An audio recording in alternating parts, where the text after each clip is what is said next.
सबसे बड़ी political news, पश्चिम बंगाल में 2010 के बाद बने सभी ओबीसी सर्टिफिकेट्स को रद्द करने का जो कलकत्ता हाईकोर्ट का आदेश था, उसी को लेकर सियासी घमासान छिड़ गया है। कोर्ट के फैसला आने के बाद ममता बनर्जी का वो बयान आपने सुना होगा, जिसमें वो कह रही हैं मंच से कि मैं इस आदेश को नहीं मानती। और अब इसी पर पश्चिम बंगाल के राज्यपाल हैं सीवी आनंद बोस, उन्होंने कड़ा ऐतराज जता दिया है।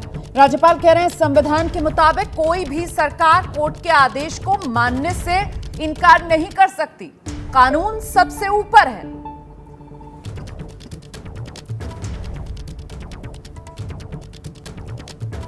तो सोशल मीडिया पर यह पोस्ट किया है, एक्स पर पोस्ट राज्यपाल की तरफ से, बंगाल के गवर्नर की तरफ से यह ट्वीट किया गया है, जिसमें उनकी तरफ से कहा जा रहा है कि भाई कोई भी जो सरकार है वो कानून से ऊपर नहीं हो सकती है, कोई भी कानून से ऊपर नहीं हो सकता है। और ममता बनर्जी के जिस बयान पर पश्चिम बंगाल के राज्यपाल की तरफ से यह कड़ा ऐतराज जताया गया है, जरा वो बयान सुनिए अब आप। বদমাইশ লোকেরা কাজ করায় এজেন্সিকে দিয়ে, কাউকে দিয়ে একটা অর্ডার করিয়েছে, যদিও তার রায় আমি মানি না। যেমন 26,000 টিচারকে যখন বাতিল করেছিল বিজেপি, আমি বলেছিলাম ওদের রায় আমরা মানি না। তেমনি বলছি আজকে যে রায় দিয়েছে, যেই দিয়ে থাকুন, নাম বলবো না, জাজমেন্ট নিয়ে বলা যায় বিজেপির রায়টা আমরা মানবো না। ওবিসি রিজার্ভেশন চলছে, চলবে। और कोलकाता हाईकोर्ट के आदेश के बाद बीजेपी ओबीसी आरक्षण के मामले को चुनावी सभाओं में अब जोर शोर से उठा रही है। इसको लेकर बीजेपी के भीतर से जो आवाजें सुनाई पड़ रही हैं, वो सुनिए। पिछड़ा समाज के आरक्षण पर डाका डालने का काम करता है। कलकत्ता में भी 180 मुस्लिम जातियों पर ओबीसी का आरक्षण गलत तरीके से दिया था, कोर्ट ने इसको स्टे लगा दिया। ये पिछड़ा समाज, अति पिछड़ा समाज जो करोड़ों की संख्या में है, उनका आरक्षण लेकर एक कांग्रेस पार्टी मुस्लिमों को देना चाहती है। भाजपा का एक भी सांसद है तब तक एसटी, एससी, ओबीसी के आरक्षण पर डाका हम नहीं डालने देंगे। कोलकाता हाईकोर्ट ने ओबीसी आरक्षण नहीं बल्कि मुस्लिम आरक्षण को लेकर के जो अपना फैसला दिया है वह स्वागत योग्य है। भारत का संविधान धर्म के आधार पर आरक्षण की अनुमति नहीं देता। टीएमसी की सरकार ने राजनीतिक तुष्टीकरण की पराकाष्ठा पर चलते हुए 118 मुस्लिम जातियों को यह आरक्षण दिया था। माननीय उच्च न्यायालय कोलकाता ने टीएमसी गवर्नमेंट के फैसले को पलटा है और एक जोरदार तमाचा मारा है। आरक्षण का धर्म काटा, चुनाव में किसका नफा। आरक्षण का मुद्दा जब से 24 चुनाव शुरू हुआ तब से विपक्ष की तरफ से प्रदीप जी उठाया गया, ये कहते हुए कि साहब 400 पार मांग ही इसलिए रही है बीजेपी ताकि आरक्षण खत्म कर दे, संविधान बदल दे। और अब जैसे जैसे मतदान खत्म हो रहा है, आरक्षण धर्म के आधार पर हम आरक्षण नहीं होने देंगे, बीजेपी की तरफ से ये सुर बुलंद होते हुए चुनाव में पड़ रहे हैं। आप किस तरीके से देख रहे हैं? पश्चिम बंगाल का जो मामला है, मैं उसको दो वर्गों में बांटकर, दो श्रेणियों में बांटकर देखना चाहूँगा। एक है कि जो है आपने पिछड़े वर्ग में अधिकतम मुस्लिम जातियों को शामिल किया, वो हिंदू मुसलमान का मामला है, लेकिन मैं उसमें नहीं जाना चाहता। दूसरा जो पक्ष है उसकी बात करना चाहता हूँ कि पिछड़ा वर्ग में कौन आता है कौन नहीं आता है, इसके लिए एक संवैधानिक व्यवस्था है। राष्ट्रीय पिछड़ा वर्ग आयोग है, उसके बाद राज्यों का पिछड़ा वर्ग आयोग है। वो कोई आवेदन करे, मैं आवेदन करूं कि मैं पिछड़ा वर्ग का सर्टिफिकेट चाहता हूं, पिछड़ा वर्ग में आता हूं, तो वो इस बात की जांच करता है कि मैं शैक्षणिक, सामाजिक और आर्थिक रूप से पिछड़े समाज में आता हूं कि नहीं। उसकी जांच करने के बाद फिर वो रिकमेंडेशन सरकार को जाती है। सरकार को, अगर राज्य सरकार है तो वो रिकमेंडेशन लेकर विधानसभा में जाना पड़ेगा, विधानसभा से वो पास होता है तब लागू होगा। इन सारे नियमों का पश्चिम बंगाल की सरकार ने उल्लंघन किया है। एडमिनिस्ट्रेटिव आधार पर जो है पिछड़ा वर्ग में कुछ जातियों को शामिल किया है, कुछ को नहीं किया है। किनको किस आधार पर किया गया है, जिनको शामिल किया गया है, क्या उनके बारे में कोई अध्ययन कराया गया है, ऐसा हाई कोर्ट में बताने में सरकार जो है असफल रही है। तो कुल मामला जो है मिलाकर और जो प्रोसेस होता है उसको फॉलो नहीं किया गया, बिल्कुल नहीं फॉलो किया गया। असली हाई कोर्ट ने जो स्ट्राइक डाउन किया है वो इसी आधार और पर ये शायद ममता सरकार ने 2012 में किया था। 2012 में जो है हाँ, कानून बनाकर सरकार ने तय किया कि कौन पिछड़ा वर्ग में आएगा कौन नहीं आएगा। दूसरी बात, ममता बनर्जी जो कह रही हैं वो और खतरनाक है। अगर ये ट्रेंड चल गया कि मुख्यमंत्री कहे हम हाई कोर्ट के जजमेंट को नहीं मानेंगे, केंद्र सरकार कहे हम सुप्रीम कोर्ट के जजमेंट को नहीं मानेंगे, तो ये तो अराजकता को सीधा सीधा न्योता देने का जो है तरीका है। मुझे लगता है कि ममता बनर्जी अपनी सरकार की बर्खास्तगी का आधार तैयार कर रही है।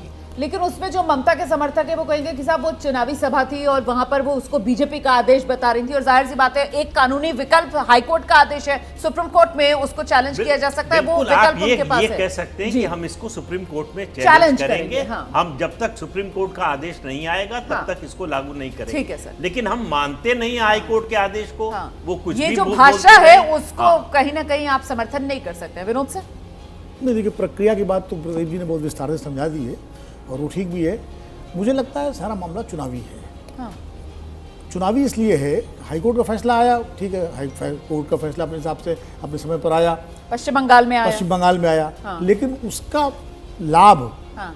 भारतीय जनता पार्टी लेना चाहती है पूरे देश में, खासकर जहाँ जहाँ चुनाव बचे हुए हैं 2 चरणों में। क्योंकि जिस तरह विपक्ष ने आरक्षण के मुद्दे पर हमलावर होकर के भारतीय जनता पार्टी को एक तरह से बचाव की मुद्रा में ला दिया संविधान और आरक्षण के मुद्दे में, तो ये जो फैसला है ये उसको एक बड़ा सहारा मिल गया। नहीं तो वो जो यूपी सरकार की कल हमने खबर दिखाई थी दर्शकों को कि वहां पर उन्होंने कहा है कि वो समीक्षा करेंगे ओबीसी में, 8 साल बाद याद आ रहा है ना, इसको आप चुनाव से जोड़ के देखते हैं। ये सरकार उत्तर प्रदेश में 8 साल से है ना योगी जी की, ओके। और वो जो फैसला जिसकी बात कर रहे हैं वो तो 1900 मंडल आयोग के बाद किया गया, 90 के दशक में लिया गया। उसके बाद कल्याण सिंह की सरकार रही, राजनाथ सिंह की सरकार रही, रामप्रकाश गुप्ता की सरकार रही, ये सरकारें रही, बीजेपी के समर्थन से मायावती जी की सरकार रही, और 8 साल से योगी जी की सरकार है। अब चुनाव के वक्त तुमको अगर याद आ रहा है तो निश्चित रूप से चुनावी मामला है। ठीक, विजय जी देखिए मामला चुनावी है, ये तो साफ ही दिख रहा है, और जिस तरह से वो चुनावी सभा में बोल रही थी। लेकिन ये महत्वपूर्ण बात है कि कोई मुख्यमंत्री इस तरह से बात करे, और वो कलकत्ता हाई कोर्ट के फैसले को बीजेपी की राय के तौर पे, बीजेपी के फैसले के तौर पे देख उस चुनावी सभा में वो चुनावी सभा में ऐसे ही बात करते हैं, हालांकि वो हाई कोर्ट का फैसला है। सही बात है। और वो मना कर रही हैं। ये एक जिस तरह से बिहेव किया गया वो खतरनाक है, जिसका प्रदीप जी ने भी जिक्र किया कि कोई मुख्यमंत्री कलकत्ता हाई कोर्ट में, मतलब अपने हाई कोर्ट के फैसले के लिए गए। हालांकि ये लीगल सुविधा तो है ही सरकारों के पास या किसी भी व्यक्ति के पास कि वो अपने फैसले के खिलाफ, जो उसको पसंद नहीं है उसके खिलाफ जाए। ठीक है। लेकिन इसमें एक बारीक जो चीज़ है वो ये है कि कलकत्ता हाई कोर्ट ने आरक्षण के खिलाफ फैसला नहीं दिया, वो प्रोसीजर को लेकर उन्होंने फैसला दिया, वही जिसका जिक्र अभी प्रदीप जी कर रहे थे। वो लेकिन 2012 भारतीय जनता पार्टी सारी प्रोसेस को धंधा बताकर जिस तरीके से एडमिनिस्ट्रेटिव आधार पर कर दिया। हाँ, लेकिन भारतीय जनता पार्टी उसको मुस्लिमों के खिलाफ आरक्षण की तरह से फैसले को बता रही है। ये एक बड़ा बारीक फर्क है। वो केवल प्रोसीजर पे कमेंट है, और प्रोसीजर फॉलो नहीं किया गया, प्रक्रिया को नहीं फॉलो किया गया, इसलिए हाईकोर्ट ने उसको रद्द किया है। लेकिन इसमें मुसलमानों को आरक्षण नहीं शामिल किया जाए ओबीसी में, ये इसका कोई हिंदू मुस्लिम वाला कोई एंगल है नहीं। ठीक है। राकेश सर, मैं आपसे जानना चाहती हूँ कि इस बार का ये जो चुनाव है वो आरक्षण वाले धर्म कांटे पर आकर टिक गया है क्या? देखिए 1980 से आप देखिए तो आरक्षण एक राजनीतिक टूल के रूप में इस्तेमाल हो रहा है। पहले विश्वनाथ प्रताप सिंह ने किया, फिर लालू यादव ने उस टूल का अच्छे तरीके से इस्तेमाल किया और बिहार की सत्ता में आए। फिर राज्यों में इसको लेके जब उनको लगा कि लालू प्रसाद जी का प्रयोग काफ़ी सफल रहा तो राज्यों में ये प्रयोग शुरू हुआ। तो ममता जी ने भी किया, पृथ्वीराज चौहान ने भी किया, वहाँ महाराष्ट्र में तमाम राजनीतिक दल और तमाम राज्य के नेता आरक्षण को राजनीतिक टूल के रूप में इस्तेमाल करते आए हैं। ठीक है। आरक्षण एक ऐसा संवेदनशील विषय है, इसीलिए मैं पूछ रही हूँ कि इस बार का 24 चुनाव का धर्म काटा आरक्षण पर आकर अटका, आपको लगता है? मैं यही बोल रहा हूँ कि ये एक सामाजिक न्याय का रास्ता है। 4 कैटेगरी बनाई गई, एससी, एसटी, ओबीसी और अल्पसंख्यक।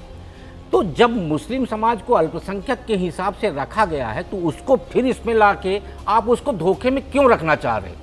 अल्पसंख्यकों को तो रिजर्वेशन नहीं मिलता है। मैं ये कह रहा हूँ आप धोखा क्यों नहीं, और ईडब्ल्यूएस रिजर्वेशन है, 4 कैटेगरी। मैं ये कह रहा हूँ कि उनको धोखा क्यों दे रहे हैं आप? ये कुल मिला के मुस्लिमों को धोखा देने का एक प्रयास है। यदि उनको सामाजिक न्याय देने की प्रक्रिया होती तो सामाजिक न्याय का रास्ता अपनाया जाता, सिर्फ पर आरक्षण सर जो का आप tool- बात कह रहे हैं फिर वो बहस बहुत दूर चली जाएगी, क्योंकि ये तो मंडल कमीशन था और तभी तय हो गया था कि ये सामाजिक और आर्थिक पिछड़ेपन के आधार पर ये पिछड़ी जातियां हैं जिनको आरक्षण दिया जाएगा। हरियाणा की सियासत पर इस खबर का असर हो सकता है, क्योंकि डेरा सच्चा सौदा की तरफ से बीजेपी को समर्थन का ऐलान किया गया है। डेरा की 15 सदस्यों की कमेटी है। कमेटी को राम रहीम ने यह संदेश भिजवा दिया है। चुनाव में डेरा सच्चा सौदा ने बीजेपी के समर्थन का ऐलान किया है। बीजेपी ने दिल्ली में कल होने वाले चुनाव से पहले चुनाव आयोग को एक चिट्ठी लिखी है। इसी के बारे में आपको विस्तार से बता रहे हैं।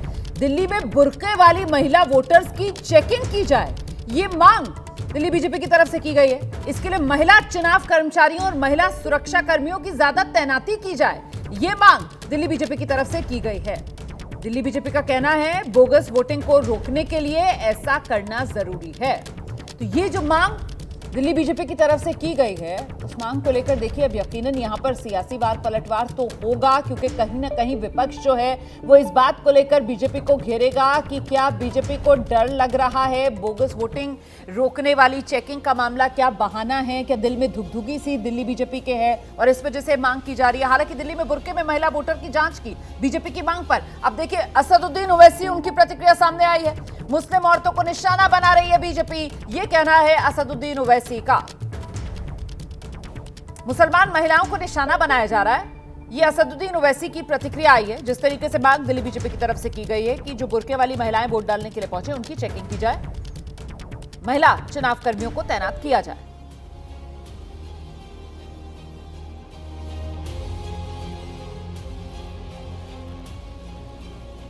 और आइए जरा अब इसी पर चर्चा कर लेते हैं। जो सवाल जिस पर अब हम बात करने जा रहे हैं, बुर्के वाली वोटर बीजेपी को क्यों डर? और ये सवाल और बड़ा इसलिए हो जाता है क्योंकि प्रदीप जी, अगर पिछली बार की बात की जाए तो दिल्ली की सातों की सातों लोकसभा सीटों पर मतलब 50% से ज्यादा वोट शेयर बीजेपी को मिला था।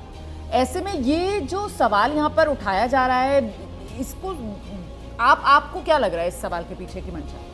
नहीं, ये सवाल पिछली बार जो 2022 में विधानसभा का चुनाव उत्तर प्रदेश में हुआ था तब से उठाया जा रहा है। इस तरह की 1-2 शिकायतें मिली थी, उसके बाद से ये मुद्दा लगातार बीजेपी उठा रही है। फिलहाल ये दिल्ली बीजेपी ने उठाया है। हाँ, एक बात तो ये है कि वो पोलिंग बूथ के अंदर जो है किसी को जो है इस तरह से नहीं जाना चाहिए, चेहरा ढककर या छिपाकर।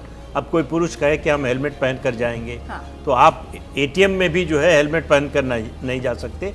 तो वोट देने जा रहे हैं आप, तो आपकी आइडेंटिटी क्लियर होनी चाहिए, एक बात। लेकिन बीजेपी इसको जो है एक तरह से मुद्दा बना रही है कि हिंदुओं में ये संदेश जाए कि मुसलमान फर्जी वोटिंग भी कराकर हमारे विरोधियों को जिताने की कोशिश कर रहे हैं, आप भी जागिए और वोट देने आइए।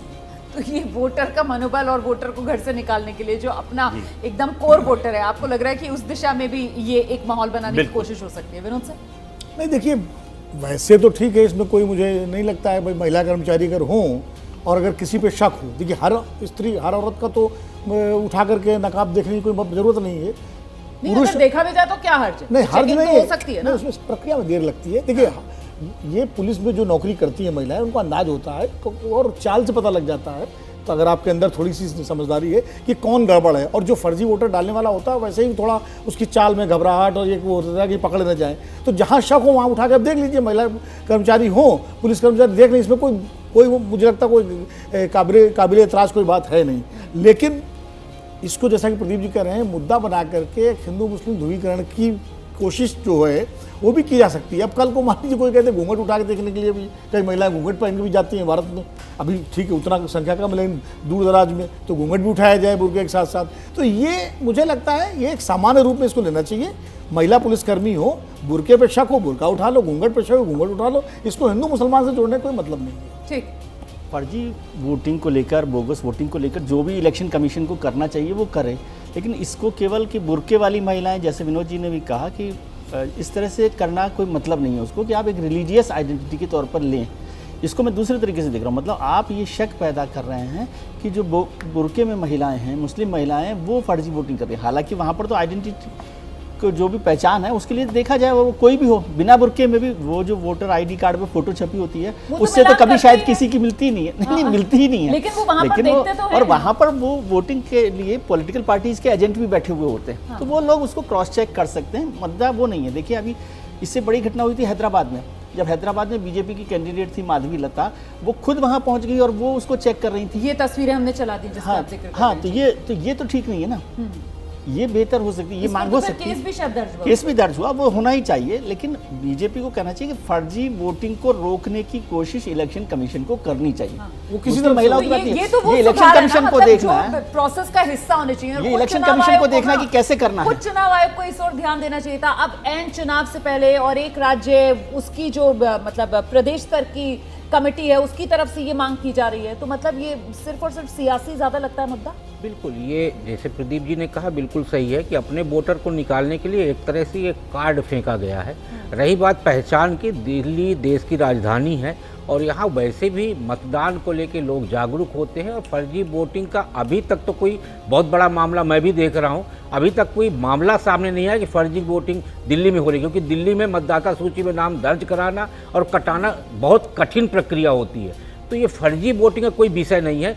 कुल मिला के अपने वोटर को निकालने के लिए एक तरीके से भारतीय जनता पार्टी ने एक मैसेज किया है, क्योंकि यहाँ भारतीय जनता पार्टी को एक चैलेंज का सामना करना पड़ रहा है आम आदमी और कांग्रेस गठबंधन का, इसलिए वो चाहते हैं कि गर्मी कल से नौतपा शुरू हो रहा है, ये जो बात आपने तो कही कहीं है ऐसा ना ये हो। क्या इससे जोड़कर देखा जाएगा कि बीजेपी इस बार चुनौती महसूस कर रही है? मतलब 2019 में इतनी कंफर्टेबल विन, लेकिन इस बार जिस तरीके से इंडिया गठबंधन साथ आ गया है, आम आदमी पार्टी और कांग्रेस साथ आ गई है, तो बीजेपी को क्या कहीं से डर लग रहा है भीतर ही भीतर? चुनावी मामला फंसता हुआ नजर आ रहा है क्या दिल्ली में? नहीं, मुझे तो नहीं लगता। नहीं। 7 सीटों पर बीजेपी कंफर्टेबल है, हाँ। इस गठबंधन के बावजूद कंफर्टेबल है, और दोनों पार्टियों का जैसा संबंध रहा है उसमें दोनों पार्टियों के वर्कर्स की केमिस्ट्री बनना बहुत मुश्किल है। अगर बन भी जाए, आप पिछले चुनाव के वोटिंग परसेंटेज को देख लीजिए, तो दोनों के वोट मिला भी दें तो भी बीजेपी आगे है। बिल्कुल सर, 2019 वाले मामले में तो ये लागू होता है, लेकिन उससे पीछे अगर 2014 जाए तब ये लागू नहीं होता। 2014 का चुनाव अलग था, उस समय कांग्रेस पार्टी उतनी कमजोर नहीं हुई। ठीक है। अब जो स्थिति है कांग्रेस की, दिल्ली में ही नहीं, दिल्ली से बाहर भी कांग्रेस लगातार ज़्यादातर राज्यों में कमज़ोर हो रही है, जहां उसका संगठन बहुत मजबूत नहीं है, जैसे राजस्थान हो गया, मध्य प्रदेश हो गया, छत्तीसगढ़ हो गया, या गुजरात भी कहें, सीट भले न जीत रहे हों लेकिन वहाँ उनका संगठन है। ठीक है। तो इसलिए और एक जो अभी आपने केमिस्ट्री वाली बात कही ना, मुझे लगता है वो भी काफी उसमें दम नजर आता है कि साहब केमिस्ट्री ग्रासरूट लेवल पर उस तरीके की इंडिया गठबंधन में साथ है आम आदमी पार्टी और कांग्रेस, लेकिन दिल्ली में बनती हुई नजर नहीं आ रही है। अब आप दोनों पार्टियों के मुखियाओं को देखिए, एक तरफ राहुल गांधी, दूसरी तरफ अरविंद केजरीवाल, दिल्ली में किसी भी चुनावी सभा में एक साथ आकर प्रचार करते हुए नजर नहीं आए। नहीं, लेकिन अरविंद केजरीवाल तो कांग्रेस के गठबंधन के उम्मीदवारों का प्रचार कर रहे हैं। अलग अलग, मैं कह रही हूँ एक मंच पर साथ में नजर नहीं है। मंच पर साथ नहीं है, अलग बात है, कोई मंच पर साथ आना जरूरी नहीं है। ठीक है, ठीक है। अगर अरविंद केजरीवाल कन्हैया का प्रचार कर रहे हैं, अगर वो जेपी अग्रवाल का प्रचार कर रहे हैं, तो क्या उनका वोटर जो है अपने नेता की बात को अनदेखा करेगा? केमिस्ट्री तो नीतीश कुमार और लालू यादव के वोटर की भी ठीक नहीं थी 2015 में, अब वोट दिया ना एक दूसरे के लिए। केमिस्ट्री तो बीजेपी और नीतीश कुमार के वोटर की भी ठीक नहीं है रही, बार बार इधर से उधर होते रहे, लेकिन वहां वो केमिस्ट्री ठीक हो जाएगी, दिल्ली में केमिस्ट्री बिगड़ जाएगी।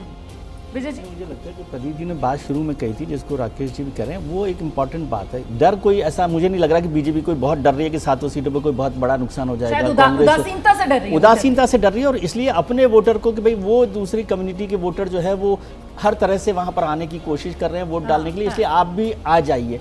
और थोड़ा सा तो फर्क पड़ता ही है कि बीजेपी के खिलाफ कांग्रेस और ये दोनों पार्टी आ गई है। हालांकि कांग्रेस की स्थिति तो आप समझ लें, जिस पार्टी ने 15 साल सरकार चलाई हो और 9 में 7 के साथ एमपी हो, वो आज 3 सीटों पे लड़ रही हो, 7 में से 3 पर हो, 4 उसने आम आदमी पार्टी को दी, तो उसका संगठन कितना मजबूत है नहीं है। लेकिन बीजेपी की स्ट्रेटेजी ये है कि अपने वोटर को ये न सोचे कि भाई हम जीत ही जाएंगे, इसलिए हर तरह से वो निकल कर वहाँ आ जाए। केदारनाथ से तस्वीरें आई हैं, केदारनाथ में हेलीकॉप्टर हादसे का वीडियो सामने आया है और ये ऐसा वीडियो है जिसे देखकर आप दहल जाएंगे। ये इतना भीषण हादसा हो सकता था कि बहुत जान का नुकसान इसमें हो सकता था, लेकिन गनीमत ये रही कि हादसे में जान बच गई। 7 लोग सवार थे इस हेलीकॉप्टर में। केदारनाथ में ये हेलीकॉप्टर हादसा जिसमें बाल बाल बची है 7 लोगों की जान। ये मैं तस्वीरें अब आपको दिखाऊंगी।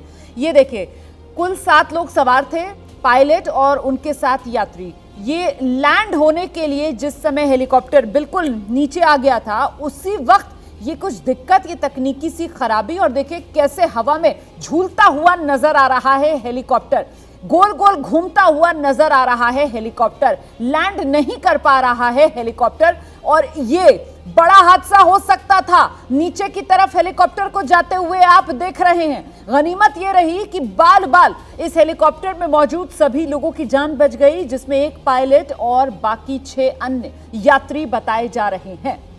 तो ये अब इस हादसे की तस्वीर सामने आ गई है। केदारनाथ की ये तस्वीरें हैं और यहां पर जो हेलीकॉप्टर सर्विस चलती है उसका यात्री इस्तेमाल करते हैं समय बचाने के लिए, जल्दी पहुंचने के लिए। और ऐसे में ये हेलीकॉप्टर जिस समय इसको लैंड करना था, उसी समय देखिए कैसे हवा में झूलता हुआ नजर आया, और जो तय जगह थी लैंड करने की, वहां पर लैंड नहीं कर पाया। अब ये नियंत्रण से बाहर क्यों हुआ, इसकी वजह क्या है, इसको लेकर तो फिलहाल जांच की जाएगी और उसके बाद ही तस्वीर साफ हो पाएगी। फिलहाल केदारनाथ में हेलीकॉप्टर हादसे का ये वीडियो जो सामने आया है, देखिए जिस जगह पर लैंड करना था हेलीकॉप्टर को, बिल्कुल उसके नजदीक पहुंच गया था। मतलब जमीन से महज 2-4 फुट के फासले पर ही रहा होगा ये हेलीकॉप्टर, लेकिन लैंड नहीं कर पा रहा था।